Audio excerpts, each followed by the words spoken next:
ច្រើនអណែកសប្បាយថ្ងៃនេះគង់ទុកថ្ងៃស្អែកសើចទាំងទឹកថ្មេកពុះជ្រែកអរាជូនខ្លួនបានសុខតែទុករឿងកូនកិច្ចរឿងបងប្អូនជួបរឿងគ្រួសារ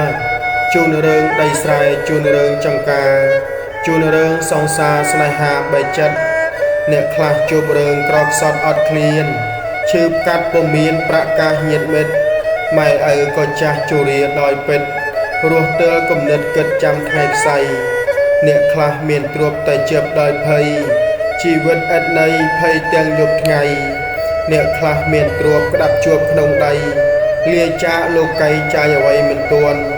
រឿងរ៉ាវសត្វលោកពុំអាចរៀបរាប់ឲ្យបានគ្រប់សពគ្រប់វ័យជំនឿ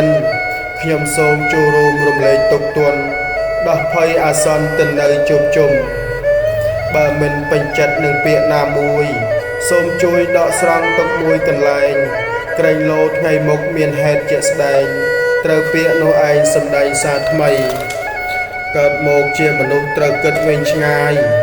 តើយើងសពហូបបាយព្រោះដើម្បីអ្វីបើត្រឹមតែរស់គេឈ្មោះអប្រិយតើបានផលអ្វីសម្រាប់ថ្ងៃក្រោយដូច្នេះត្រូវតែរៀនអប់រំចិត្តសាងតែសច្ចរិតកំបីបណ្ដោយសន្សំបន្ទុកថ្ងៃមុខថ្ងៃក្រោយ